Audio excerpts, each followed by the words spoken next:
Hi. അപ്പോൾ ഇന്നലെ വന്ന് ഹോസ്റ്റലൊക്കെ സെറ്റിലായെങ്കിലും ഞങ്ങളുടെ ഡോക്യുമെന്റേഷനും കാര്യങ്ങളൊന്നും കഴിഞ്ഞിട്ടുണ്ടായിരുന്നില്ല കേട്ടോ.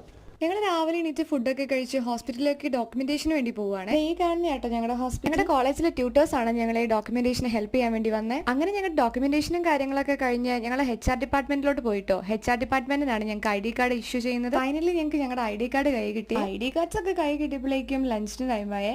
ലഞ്ച് കഴിച്ച് ഞങ്ങൾ തിരിച്ച് ഹോസ്പിറ്റലിലോട്ട് തന്നെ വന്നേ. കാരണം ഞങ്ങളുടെ ഫസ്റ്റ് ഡേ ആയതുകൊണ്ട് ഒരു ഓറിയന്റേഷൻ ക്ലാസ് ഉണ്ടായിരുന്നു കേട്ടോ. കുറച്ച് അധികം നേരം തന്നെ അതിന് വേണ്ടി വെയിറ്റ് ചെയ്യേണ്ടി വന്നായിരുന്നേ. ആ സമയത്ത് കാട്ടിക്കുട്ടിയ കോപ്രായങ്ങളാണ് ഞങ്ങൾക്ക് വേണ്ടിയുള്ള ഇൻസ്ട്രക്ഷൻസും കാര്യങ്ങളൊക്കെ തന്ന് ഞങ്ങൾ നേരെ ഞങ്ങളുടെ യൂണിഫോം വാങ്ങിക്കാൻ വേണ്ടി പോയിട്ടോ. അവിടെയും കുറച്ചു നേരം അങ്ങനെ പോസ്റ്റായി നിന്നു കേട്ടോ. ദേ കാണുന്നതാണ് ഞങ്ങളുടെ കൂട്ടത്തിൽ ഏറ്റവും കൂടുതൽ ഹൈറ്റ് ഉള്ള ആള്. അങ്ങനെ ഒരു ലോങ് വെയിറ്റിങ്ങിന് ശേഷം ഞങ്ങൾക്ക് ഞങ്ങളുടെ യൂണിഫോം കൈ കിട്ടിയേ. പിന്നെ ഹോസ്റ്റലെത്തി ഒന്ന് കുളിച്ച് ഫ്രഷായി ഞങ്ങൾ നേരെ ക്യാൻറ്റീനിലോട്ട് ഫുഡ് കഴിക്കാൻ വേണ്ടി പോയിട്ടോ. ദേ കാണുന്നതായിരുന്നു ഞങ്ങളുടെ ഇന്നത്തെ ഡിന്നർ. വീഡിയോ കാണുന്ന എല്ലാവരും ലൈക്ക് ചെയ്യാനും സബ്സ്ക്രൈബ് ചെയ്യാനും ഷെയർ ചെയ്യാൻ വേണ്ടി മറക്കരുത്. അപ്പോൾ see in the next video. By.